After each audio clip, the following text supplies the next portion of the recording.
고요한 밤, 스스로도 이해할 수 없는 눈물이 흐를 때가 있습니다. 누군가의 말 한마디에 마음이 무너지고 아무 일도 아닌 것에도 가슴이 먹먹해지는 날이 있습니다.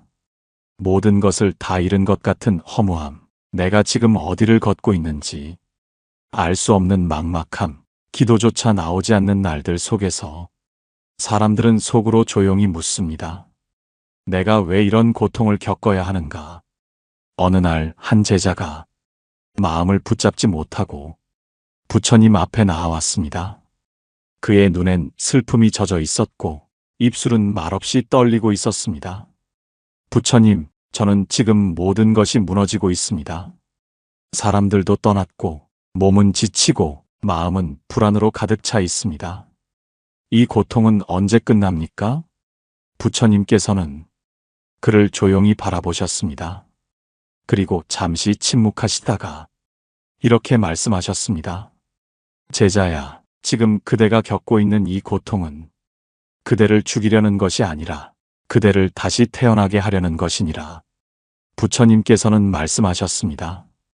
복은 아무 일도 일어나지 않는 날 찾아오는 것이 아니라 모든 것이 무너진 날, 그 폐허 속에 처음으로 싹을 틔우느니라. 그대는 지금 복이 들어오기 위한 준비를 하고 있는 중이니라. 고통은 복의 문턱이며 그 문을 지나야만 복이 자리를 잡게 되느니라. 그날의 말씀은 제자의 가슴에 고요하게 새겨졌습니다.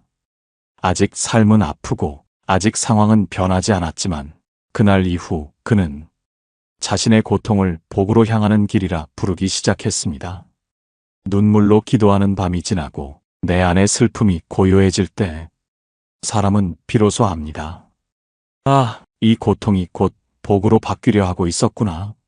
이른 새벽 제자는 부처님 앞에 앉아 말없이 눈을 떨구고 있었습니다. 그날은 유독 고요했지만 그 고요함은 평온이 아니라 텅 빈 마음의 울림이었습니다. 부처님, 최근 저에게 정말 소중했던 사람이 제 곁을 떠났습니다. 그 사람과 함께한 날들이 너무 길어서 이젠 일상이 텅 비어버린 것 같습니다. 어떻게 이 공허함을 견뎌야 할지 모르겠습니다. 부처님께서는 조용히 제자의 말이 다 끝나기를 기다리셨고 그가 눈물 한 방울을 닦는 그 순간에 말씀하셨습니다. 제자야, 사람은 때로 곁을 비워야 복이 머무를 자리가 생기느니라. 그대는 지금 복이 들어올 자리를 만들어내고 있는 중이니라. 제자는 놀란 듯 되물었습니다. 부처님, 어찌 사람이 떠나는 일이 복이 되는 일이 될 수 있습니까? 제자야, 우리는 인연을 통해 배우고 또한 인연을 통해 집착하느니라. 그대 곁을 떠난 사람은 그대에게 가르침을 주기 위해 왔으며 이제 그 배움이 끝났기에 떠날 때가 된 것이니라. 떠나는 인연을 억지로 붙잡는다면 새로운 복은 길을 잃고 돌아서느니라. 제자는 조용히 고개를 숙이며 말했습니다. 하지만 부처님, 그 인연이 너무 소중해서 놓는 것이 두렵습니다. 혹여 내가 잘못한 것은 아닐까? 그 사람 없이 살아갈 수 있을까? 매일같이 되묻고 또 후회하게 됩니다. 부처님께서는 그의 말끝에 조용히 이어 말씀하셨습니다. 제자야, 떠나는 인연은 잘못이 아니라 하늘이 그대에게 주는 쉼과 여백이니라. 그 여백은 삶을 정리하게 하고 자신을 바라보게 하며 복이 들어올 통로를 마련하느니라. 떠나보내는 것, 그것이 고통처럼 느껴질지라도 그 자리는 결코 비어있는 것이 아니라 복이 기다리고 있는 자리이니라. 제자는 조용히 눈을 감았습니다. 그 사람의 뒷모습이 아직 마음에 남아 있었지만 부처님의 말씀 한마디 한마디가 그 이별을 감싸 안는 담요처럼 느껴졌습니다. 부처님, 그 사람을 잊기 위해 애썼는데 이제는 놓아줄 수 있을 것 같습니다. 잊으려 하지 말고 감사하라. 그 인연이 있어. 지금의 그대가 자라났음을, 이제 복이 들어올 준비가 되었음을. 이별은 끝이 아니라 복이 들어오기 위한 조용한 신호입니다. 사람이 떠날 때 그 빈자리를 너무 오래 슬퍼하지 마십시오. 그 자리에 머물고자 하는 복이 조용히 문을 두드리고 있을지 모릅니다. 하루는 제자가 부처님 앞에 지친 몸을 이끌고 다시 찾아왔습니다. 그의 얼굴엔 슬픔보다도 무력함이 드리워져 있었습니다. 부처님, 요즘 저는 사람들과의 관계도 줄고 누구에게도 마음을 털어놓을 수 없습니다. 예전에는 바쁘게 지내며 이야기를 나눌 친구도 있었고 무언가 함께하는 사람이 있었는데 이제는 조용한 시간이 너무 많습니다. 처음에는 편했지만 이제는 이 고요함이 너무 낯설고 외롭습니다. 부처님께서는 조용히 말씀하셨습니다. 제자야, 외로움이 찾아온다는 것은 이제 그대가 밖을 바라보던 눈을 안을 향해 돌릴 때가 되었음을 알려주는 것이니라. 많은 사람들 속에서 복은 잘 들리지 않느니라. 그러나 조용한 고요 속에서는 복의 발자국 소리가 들리기 시작하느니라. 제자는 의아해하며 되물었습니다. 복이 고요한 시간 속에서 깨어난다고요? 그렇다. 삶이 너무 분주할 때는 복이 머물 자리가 없느니라. 생각도 감정도 말도 너무 가득할 때는 복이 다가올 수 없느니라. 그러나 고요해지고 사람들이 하나둘 떠나 혼자가 되는 그 시간, 그때 그대 마음엔 기도의 문이 열리고 복은 그 문을 따라 조용히 들어오느니라. 제자는 잠시 말없이 앉아 있었습니다. 그 침묵이 어쩌면 지금껏 그가 가장 두려워하던 것. 하지만 그 침묵 속에서 처음으로 자신 안의 소리를 들었습니다. 부처님, 그렇다면 지금 이 조용한 시간은 저를 위한 시간이군요. 제가 스스로를 다시 만나는 시간. 맞느니라, 제자야. 사람은 복을 기도할 줄 알아야 하고 복은 고요한 기도를 통해 깨어나느니라. 그대가 지금 겪고 있는 고요한 외로움은 복이 오기 전 마음을 씻는 정적이니라. 두려워 말라. 지금 그 고요함 속에서 그대는 기도하는 사람이 되어가고 있느니라. 사람은 누구나 외로운 시간을 거칩니다. 그 시간이 너무 길어질 때 우리는 그것이 고통이라고 생각하지만 부처님께서는 말씀하셨습니다. 그 고요한 외로움은 복이 들어오기 위한 마음의 정리이다. 혼자 있는 지금 그대는 버려진 것이 아니라 복이 깃들기 위한 정결한 자리를 만들고 있는 중입니다. 그날따라 제자의 발걸음은 유독 무거워 보였습니다. 천천히 부처님 앞에 다가와 앉은 그는 잠시 말없이 눈을 감고 있었습니다. 그러다 문득 억눌러왔던 감정이 터지듯 속삭였습니다. 부처님, 요즘 저는 자꾸만 지난 날이 떠오릅니다. 그때 왜 그렇게 말했을까? 왜 조금만 더 따뜻할 수 없었을까? 되돌릴 수 없는 장면들이 자꾸 제 마음을 때립니다. 누군가에게 상처 준 말, 외면했던 순간, 감사하지 못했던 그날들. 지금에서야 그게 모두 죄였다는 걸 압니다. 그 후회 때문에 매일 밤 눈물이 납니다. 부처님께서는 조용히 눈을 감으시고 한 송이 연꽃을 내려다보시며 말씀하셨습니다. 제자야, 그 눈물은 괴로움이 아니라 그대의 마음이 정화되고 있다는 신호이니라. 사람은 마음이 어두울 때는 자신이 무엇을 잘못했는지도 모른다. 하지만 빛이 스며들기 시작하면 비로소 자신이 던진 그림자를 보게 되느니라. 지금 그대가 흘리는 후회의 눈물은 업이 녹아내리는 순간에만 나타나는 거룩한 슬픔이니라. 제자는 손끝으로 눈물을 훔치며 묻습니다. 부처님, 이렇게 매일 후회하고 눈물 흘리는 제 삶이 복으로 바뀔 수 있을까요? 부처님께서는 조용히 고개를 끄덕이며 말씀하셨습니다.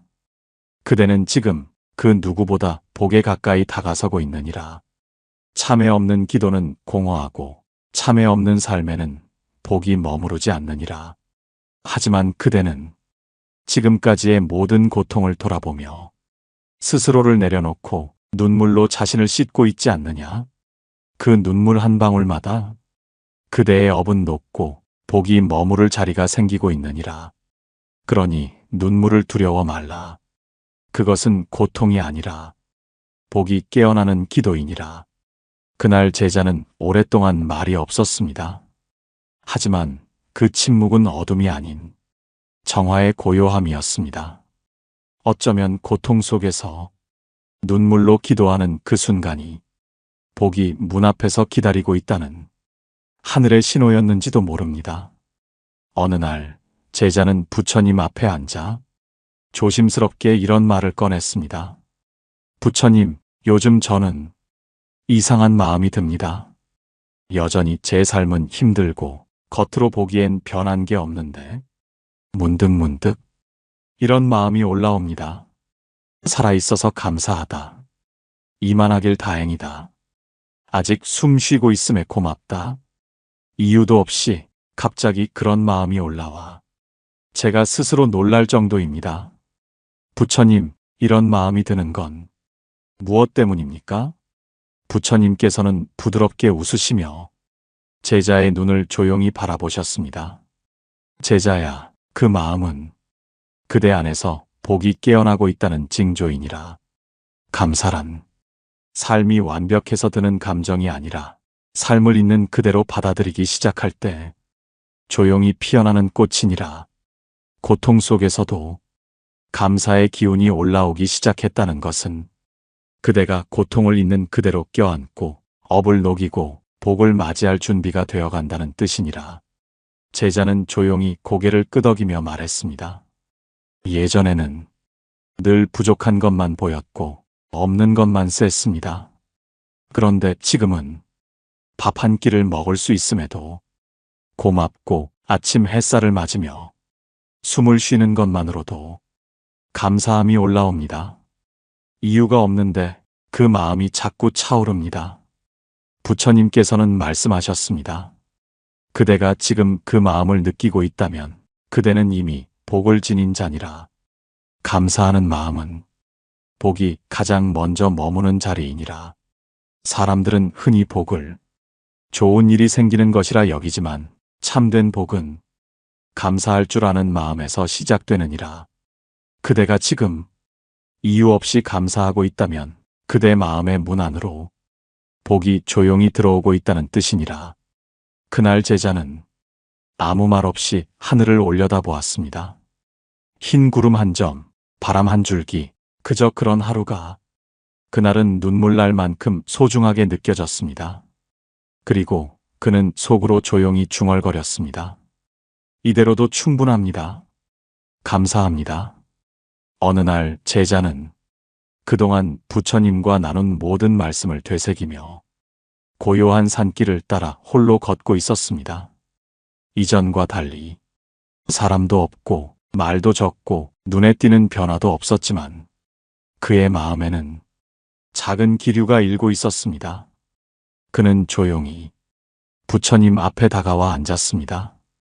부처님, 요즘 저는 예전처럼 남을 탓하거나 환경을 원망하지 않게 되었습니다. 무언가 힘든 일이 생겨도 먼저 제 마음을 살펴보게 되고 사람과의 갈등도 상대가 아닌 저를 돌아보게 됩니다. 그전에는 늘 세상이 잘못됐다고 여겼지만 지금은 제 안에 고요히 깃든 감정들을 하나씩 들여다보고 있습니다. 이게 무슨 변화일까요? 부처님께서는 조용히 고개를 끄덕이시며 말씀하셨습니다. 제자야, 그대는 지금 복의 문 안으로 들어섰느니라. 복은 멀리 있는 것이 아니며 누가 주는 것도 아니고 어디서 오는 것도 아니니라.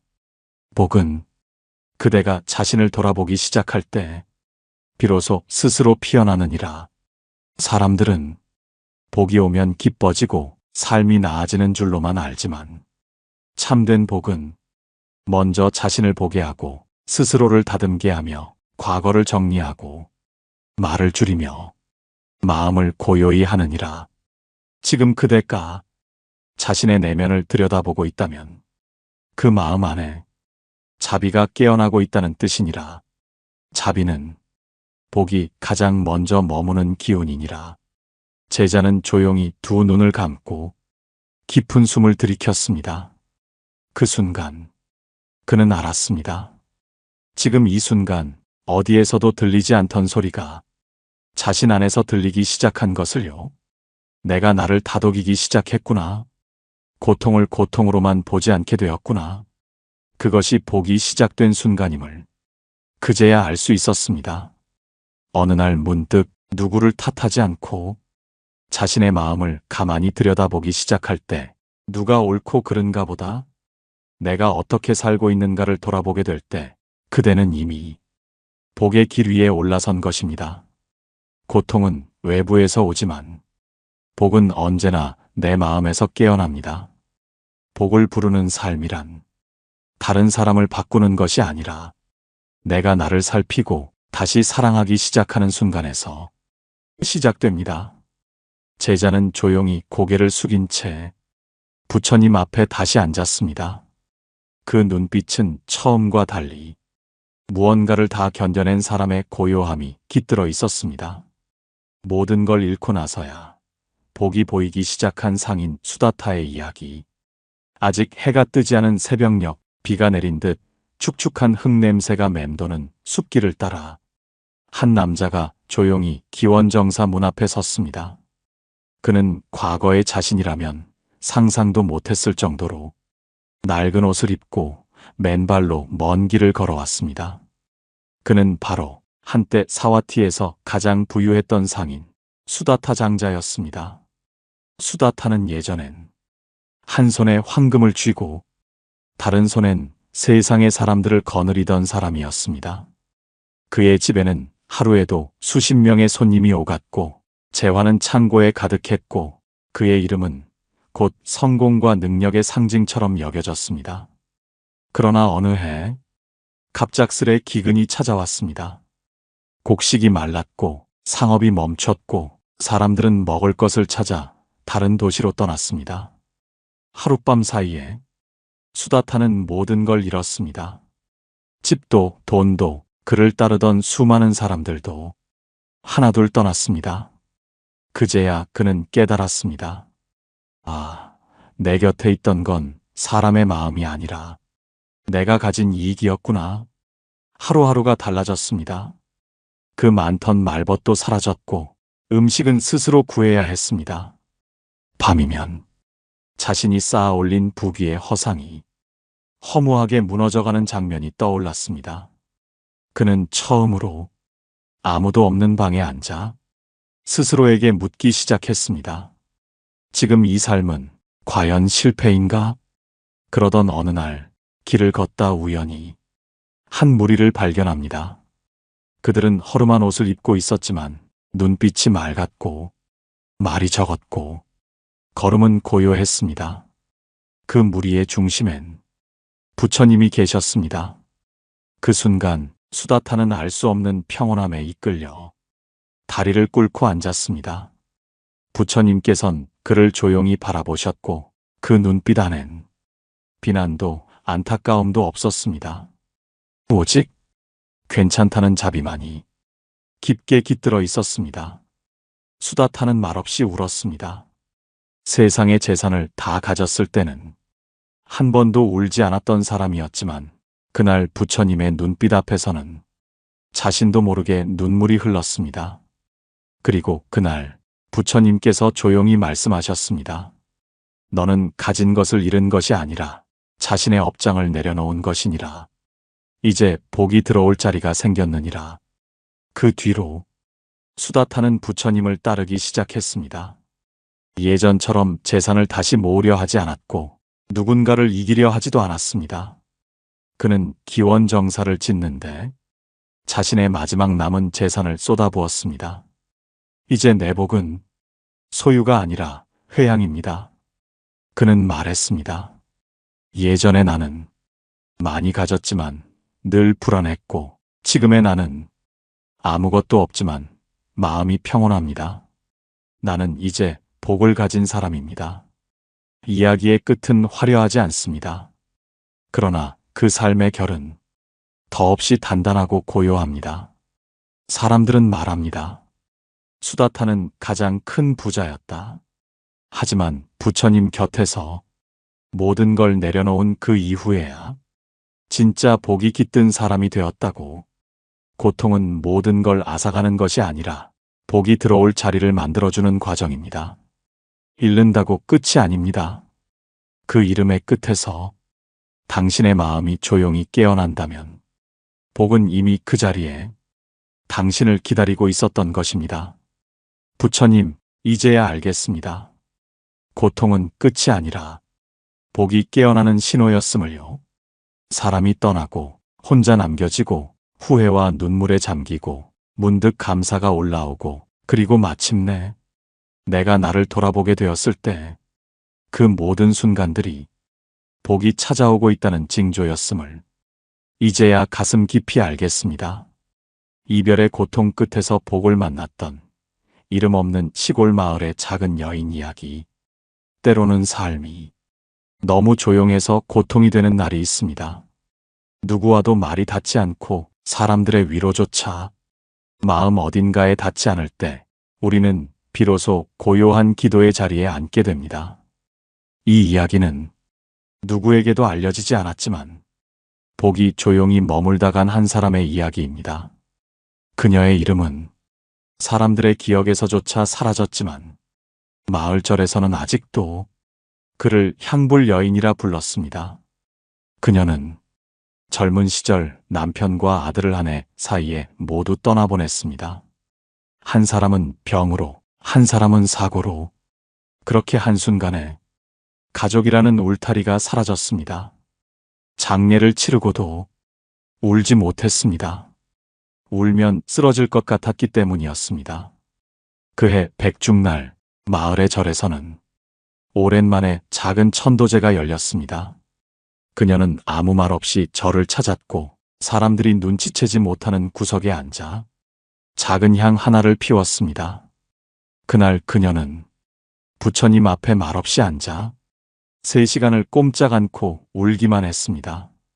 그 눈물은 남에게 보이기 위한 것도 아니고 누구에게 설명하기 위한 것도 아닌 오직 자신을 씻어내기 위한 기도였습니다. 그 후로 그녀는 해마다 백중날이 되면 절에 나타났습니다. 남들은 천도지, 과일, 음식, 옷을 챙겨왔지만 그녀는 언제나 향 하나와 작은 바가지에 담긴 물 한 그릇만을 들고 왔습니다. 그리고 매번 같은 자리에 앉아 한참 동안 기도한 뒤 조용히 집으로 돌아갔습니다. 어느 해 한 비구니 스님이 그녀에게 물었습니다. 매년 오시는 그 향은 누구를 위해 피우는 것입니까? 그녀는 조용히 대답했습니다. 이젠 누구를 위한 건 아닙니다. 처음엔 남편과 아이를 위해 왔는데 지금은 그저 제가 이 세상에 미안하지 않기 위해 오는 겁니다. 스님은 한동안 아무 말도 하지 못했습니다. 그녀의 기도에는 슬픔이 아니라 참회와 회향 그리고 복의 기운이 담겨 있었기 때문입니다. 그녀의 삶에 무슨 기적 같은 일이 일어난 것은 아니었습니다. 하지만 마을 사람들은 그녀를 보면 이상하게 마음이 편안해졌고 누구든 그녀와 눈을 마주하면 한 번 더 고개를 숙이게 되었습니다. 사람들은 말했습니다. 그분은 지금 무언가를 바라는 분이 아니라 이미 마음속에 복을 키우는 분이다. 그러던 어느 해 그녀는 더는 절에 오지 않았습니다. 그리고 얼마 후 작은 병으로 조용히 세상을 떠났다는 소식이 들려왔습니다. 절의 스님은 그녀가 앉았던 자리에 그해 백중날 향 하나를 피우며 이렇게 말했습니다. 그녀는 외롭지 않았습니다. 그녀는 고통 속에서도 복이 깃든 사람이었습니다. 우리는 누구나 고통 속에 있을 때 누군가를 잃고 눈물 속에 잠기며 세상이 무너졌다고 느낍니다. 하지만 이 여인의 삶은 말해줍니다. 복은 잃지 않을 때 오는 것이 아니라 다 잃은 후에도 마음을 놓지 않을 때 조용히 깃든다는 것을 지금 조용히 기도하고 있는 당신도 어쩌면 그녀처럼 복이 깃든 사람일지 모릅니다. 말이 없다고, 눈에 보이는 것이 없다고 복이 없는 게 아닙니다. 복은 말 없는 기도 속에 눈물 젖은 향기 속에 혼자 걷는 길 위에 머물고 있습니다. 세 번째 사례 이야기. 스스로 저주했던 내 삶. 부처님께서 복이라 하셨습니다. 부처님께서 사와티 인근 마을에 머무르셨을 때였습니다. 한낮에 해가 가장 뜨겁게 머리를 짓누르던 시각, 한 젊은 청년이 홀로 흙길을 걷고 있었습니다. 옷은 찢어져 있었고 손에는 아무것도 들고 있지 않았으며 그의 발은 맨발로 덮인 상처투성이었습니다. 마을 사람들은 그를 향해 수군댔습니다. 저 청년은 저주받은 아이야. 태어날 때부터 부모를 잃고 자라면서도 가는 곳마다 재앙이 따랐다더군. 어쩌면 전생에 큰 죄를 지었을지도 몰라. 그는 이름도 없이 늘 불행한 자, 업이 센 자로 불렸습니다.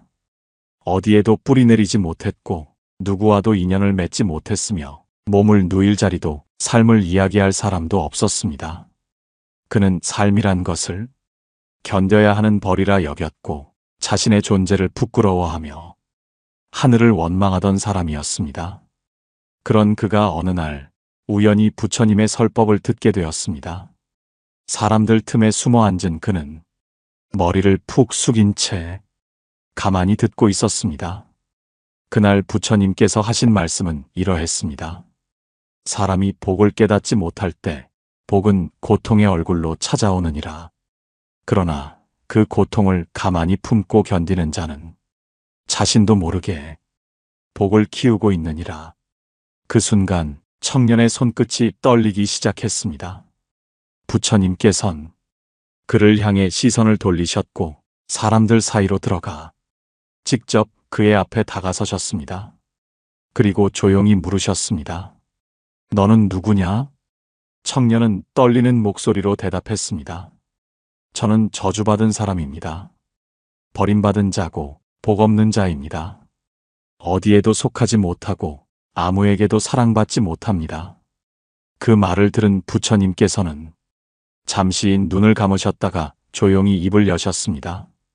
그대는 저주받은 것이 아니고 복을 견디고 있었던 것이니라. 버림받았다고 생각하는 그 순간 그대는 집착을 놓을 수 있었고 사랑받지 못했다 여긴 그 삶 속에서 스스로를 보는 눈을 키워왔느니라. 고통 속에서도 살아남았다는 건 그대 안에 이미 복이 있었음을 뜻하느니라. 그날 이후 청년은 부처님의 곁에 머물게 되었습니다. 그는 부끄러움을 내려놓았고 다른 이들처럼 말하지 않았지만 누구보다 깊이 기도했고 누구보다 조용히 절을 올렸습니다.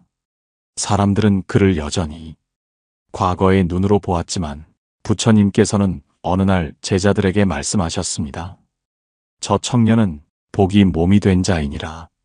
아무도 그를 바라보지 않던 그 시간에 그는 오직 진심으로 삶을 견디며 자신의 업을 다 녹이고 있었느니라. 그는 후에 스스로 이름을 짓게 되었는데 그 이름은 소마라, 복을 담은 그릇이었습니다. 그는 말하곤 했습니다. 나는 예전엔 살아있는 것이 고통이라 여겼지만 이제는 숨 쉬는 것조차 감사한 기도입니다. 복이 없는 삶이 아니라 복을 몰랐던 사람이었습니다. 부처님은 그것을 제 마음속에서 꺼내 보여주셨습니다.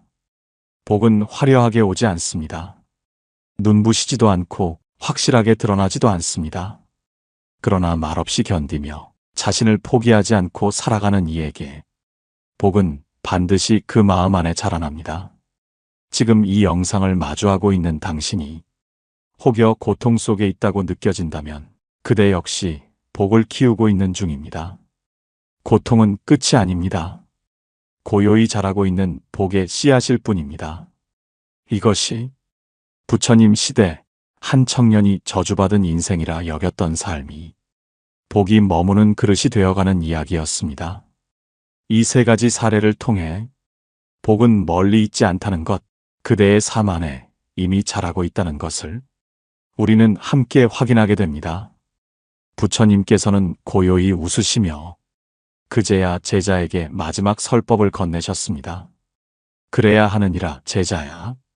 복은 기다린다고 오는 것이 아니라 받아들일 준비가 된 자에게 조용히 찾아오느니라.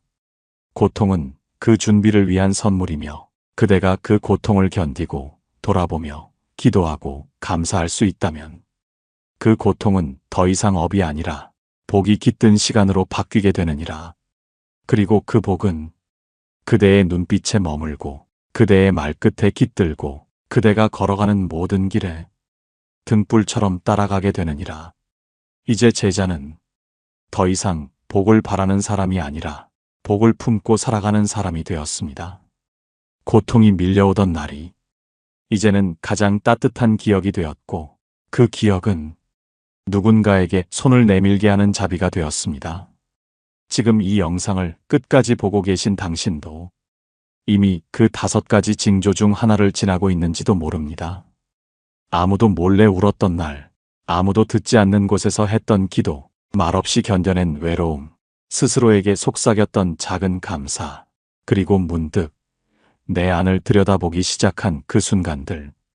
그 모든 것이 복이 들어오기 위해 준비된 징조였습니다. 그러니 이제는 그 고통을 미워하지 마십시오. 그 고통은 당신의 복이 깨어나는 신호였던 것입니다. 지금 고통을 견디고 있는 누군가에게 오늘 이야기가 한 줄기 빛이 되기를 진심으로 바랍니다. 복은 반드시 눈물 너머의 고요한 마음에 깃듭니다. 그 복의 문을 여는 첫 기도가 되기를 바랍니다. 달빛지혜였습니다. 늘 당신 곁에 자비와 고요함으로 함께하겠습니다. 감사합니다. 고맙습니다. 당신은 이미 복된 사람입니다.